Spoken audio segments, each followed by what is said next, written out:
Hello student, welcome back to my channel that is smart study. तो आज हमारा जो नेक्स्ट टॉपिक है दैट इज द ट्रांसक्रिप्शन। तो अभी तक हमने डीएनए आरएनए को स्टडी किया था, रेप्लिकेशन को स्टडी किया था। तो अब इसके बाद नेक्स्ट टॉपिक आता है that is the transcription. Transcription क्या होता है? ट्रांसक्रिप्शन मतलब यहाँ पे हम लोग बात करेंगे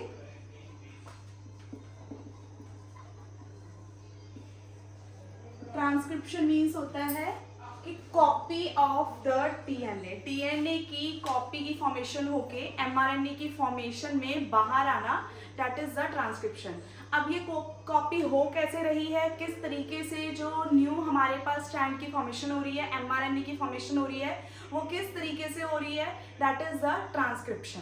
तो मैंने अभी पहले भी आपको करवाया था सेंट्रल डोग्मा, डीएनए से एमआरएनए बनना और एमआरएनए से प्रोटीन की फॉर्मेशन होना, that is the central dogma.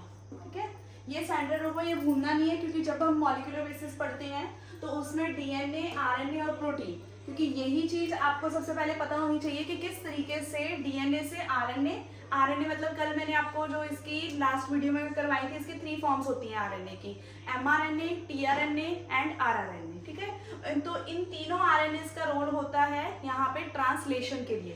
तो ट्रांसक्रिप्शन के लिए यहाँ पे हमारे पास सबसे पहले ट्रांसक्रिप्शन होनी चाहिए। ट्रांसक्रिप्शन कैसे होगी? अब डीएनए से एमआरएनए जो बनेगा उस प्रोसेस को हम लोग बोलते हैं ट्रांसक्रिप्शन।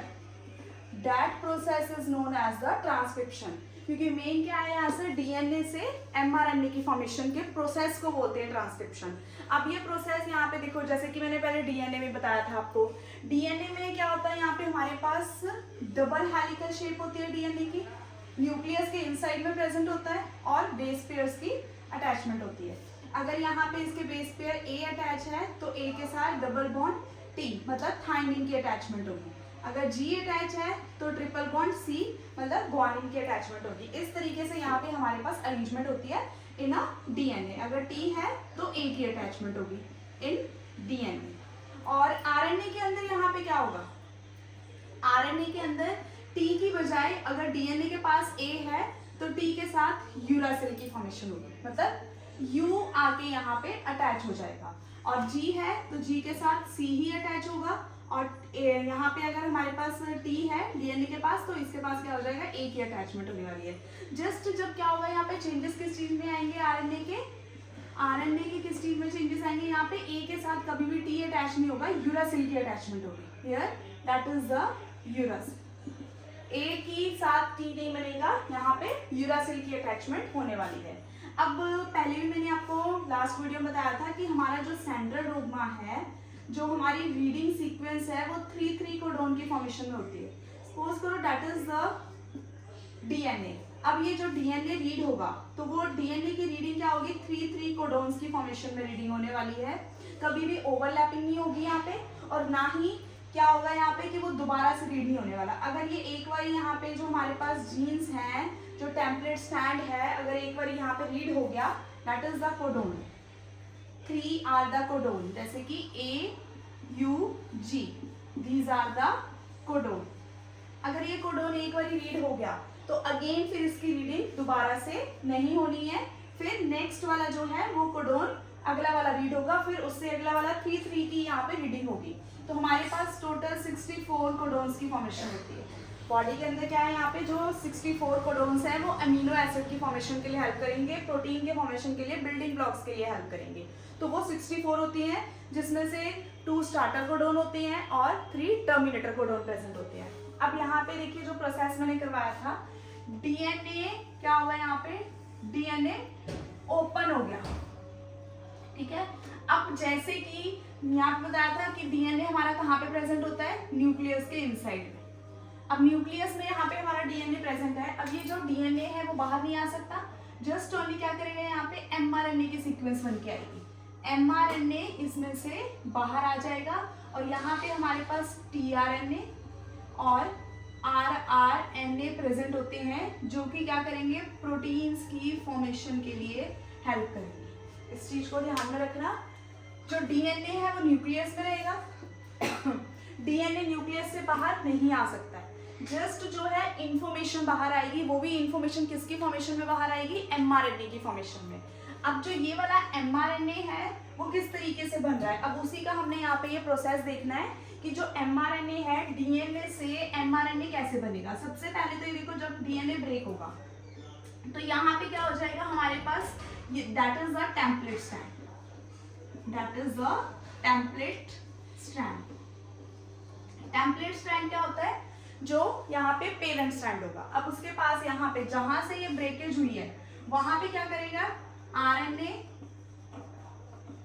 पॉलीमरेज आएगा और वो क्या करेगा, अगर यहाँ पे ए अटैच है डीएनए के साथ, टी अटैच है, जी अटैच है, सी अटैच है, टी है, ए है, जी है, इस तरीके से सीक्वेंस है, तो उसके पास कॉम्प्लीमेंट्री बेस पे ऐसी आके अटैच होने वाली कोई और चीज आके अटैच नहीं होगी। अब देखो यहाँ पे एमआरएनए बनेगा तो उसके लिए सबसे पहले ए के साथ यहाँ पे क्या आ जाएगा, यू, टी के साथ क्या आ जाएगा यहाँ पे ए, जी के साथ सी, सी के साथ जी, और यहाँ पे टी है, टी के साथ ए के साथ यू।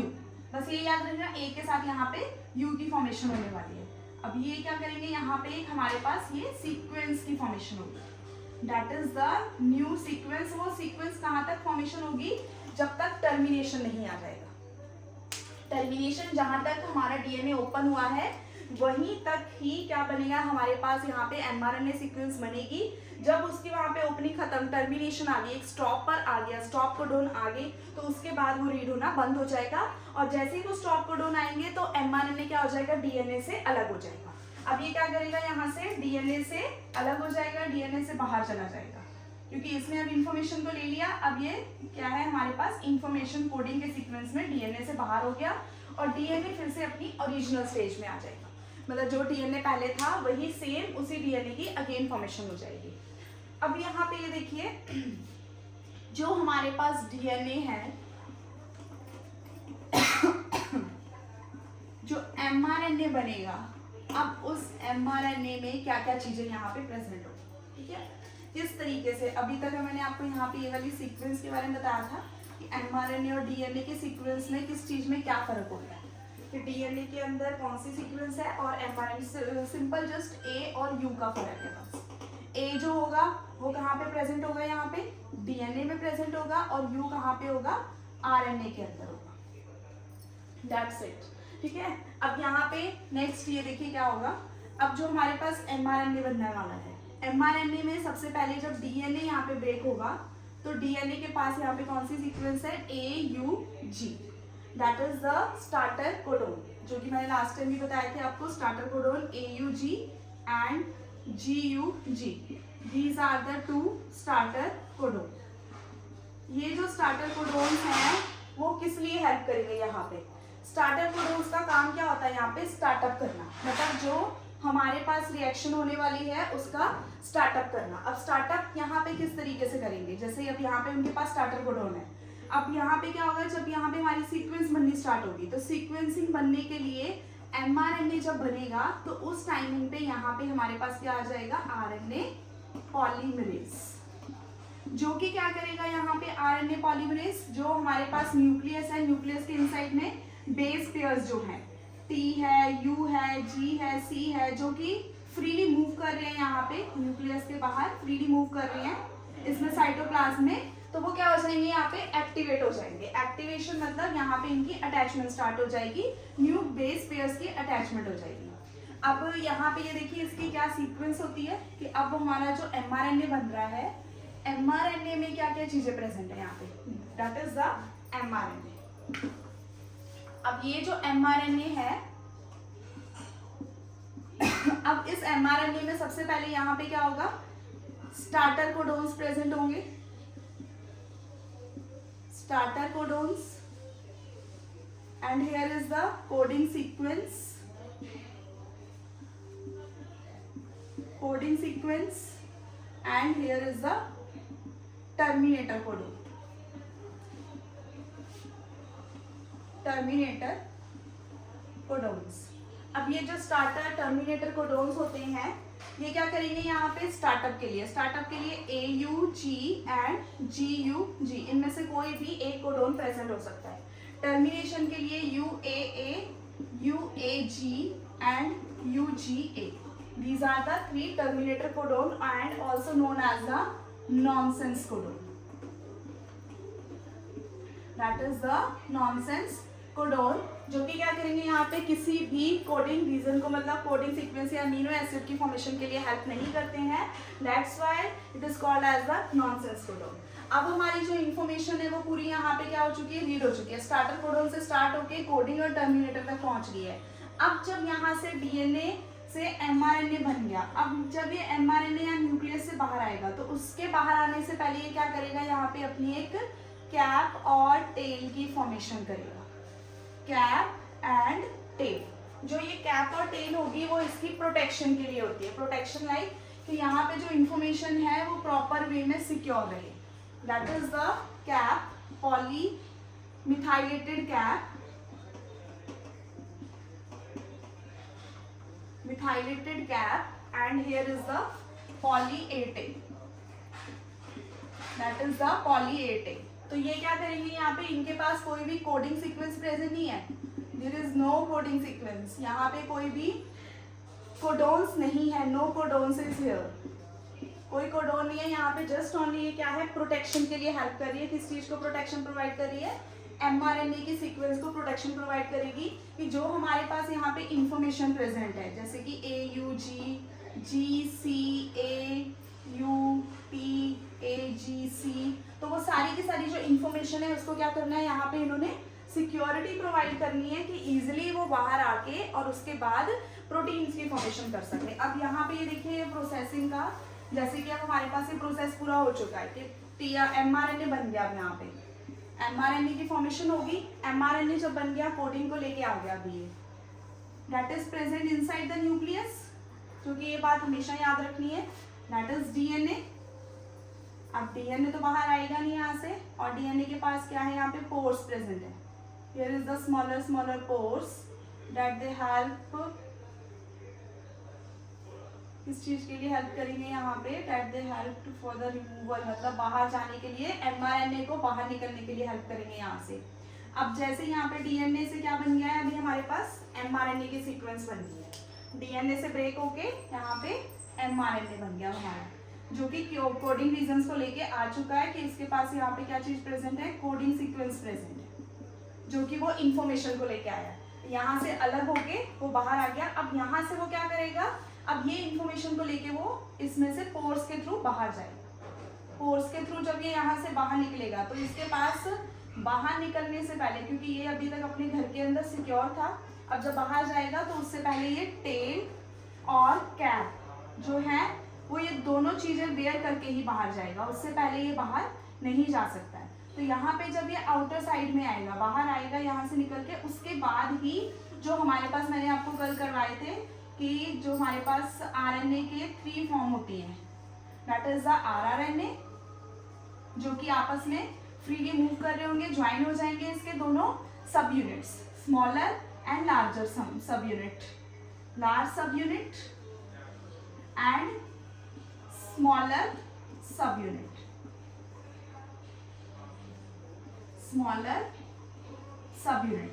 अब ये दोनों अटैच हो जाएंगे और यहाँ पे आके mRNA की सीक्वेंस क्या होगी, अटैच होगी. क्योंकि मैंने आपको लास्ट वीडियो में बताया था mRNA में इसके पास 3 साइड्स होती हैं, जो कि मैं आपको ट्रांसलेशन के अंदर बताऊंगी कि ये जो 3 साइड्स हैं वो किस तरीके से वर्क कर रही हैं और कैसे यहाँ पे प्रोटीन के सिंथेसिस के लिए हेल्प करेंगे. क्योंकि इन्हीं तीनों रीजंस का सबसे ज्यादा जो है RNA का, राइबोसोमल RNA का रोल होता है, क्योंकि राइबोसोम ही प्रोटीन के सिंथेसिस के लिए हेल्प करती है. क्वेश्चन भी आ जाता है कि कौन से ऐसे यहाँ पे जो है हमारे पास ऑर्गेनाली हैं जो हेल्प करेंगे प्रोटीन के सिंथेसिस के लिए, दैट इज द राइबोसोम. क्योंकि राइबोसोम के पास यहाँ पे 3 साइड्स प्रेजेंट होती है जो कि उसके हेल्पिंग के प्रोसेस के लिए हेल्प करती हैं प्रोटीन के सिंथेसिस के लिए. अब जैसे ही mRNA बाहर आएगा, अब यहाँ पे क्या हो गया जैसे अब देखो घर से कोई बाहर निकलेगा तो पता लग गया कि हाँ जी ये घर से बाहर निकल चुका है. अगर किसी को जैसे हम सिक्योरिटी प्रोवाइड कर रही है तो वो सिक्योरिटी में से जब बाहर निकलेगा तो सबको वहाँ पे एक्टिवेशन हो जाएगी कि अब ये बाहर आ गया, अब हमने अपना काम स्टार्ट करना है.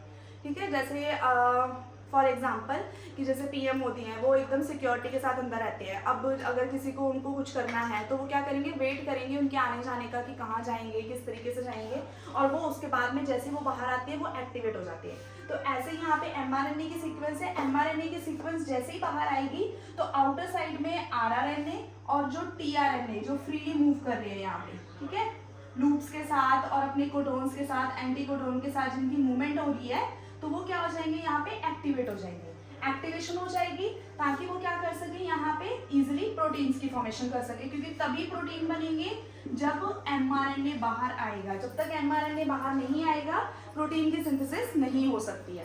तो प्रोटीन की मेन जो फॉर्मेशन है वो mRNA के सीक्वेंस के साथ ही होगी, उससे पहले नहीं हो सकती है, ठीक है। तो mRNA यहाँ पे क्या कर रहा है, हमारे पास कोडिंग रीजन को लेके आ रहा है, डीएनए से इंफॉर्मेशन, जो सिक्योर इंफॉर्मेशन होती है उसको बाहर लेके आएगा और वो हेल्प करेगा प्रोटीन के सिंथेसिस के लिए। तो जो बाहर हमारे पास ये सारे जो रीजन्स प्रेजेंट होते हैं वो सारे क्या हो जाएंगे, ऑर्गेनाइज एक्टिवेट हो जाएंगी, ताकि वो क्या कर सके, प्रोटीन की सिंथेसिस कर सके।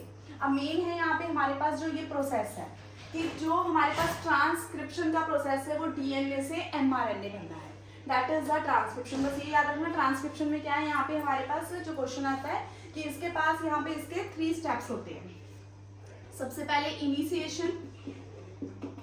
इनिशिएशन मतलब स्टार्टअप, और यहाँ पे स्टार्टर कोडोन के साथ और क्या होगा, आरएनए पॉलीमरेज, जो कि हेल्प करेगा यहाँ पे, किस चीज के लिए हेल्प करेगा, यहाँ पे कॉम्प्लीमेंट्री बेस पेयर्स की अटैचमेंट के लिए हेल्प करेगा, कि यहाँ पे ये सारे बेस पेयर्स आए और अटैच हो जाएं और वहां तक जाएंगे जहां तक इनका स्टार्टर से टर्मिनेशन तक ये रीड करेगा, जहां तक टर्मिनेशन कोडोन नहीं आ जाएगा। इनिशिएशन होगी, मतलब इनिशिएशन स्टार्टअप हो गया सबसे पहले। उसके बाद कोडिंग सीक्वेंस आएगी, यहाँ पे कोडिंग सीक्वेंस मतलब यहाँ पे ये क्या करेगा, जब तक पूरे के पूरे डीएनए को जहां तक वो ब्रेक हुआ है वहां तक उसे रीड करेगा। उसके बाद फिर क्या आ जाएगा, termination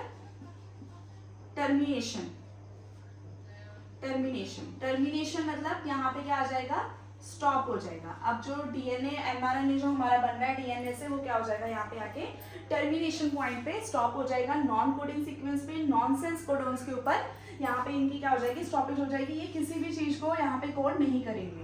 no amino acid formation, कोई भी एमिनो एसिड की फॉर्मेशन ये नहीं करेगी, और ये जो टेल है उस चीज को यहाँ पे प्रोटेक्ट करके रखेगी।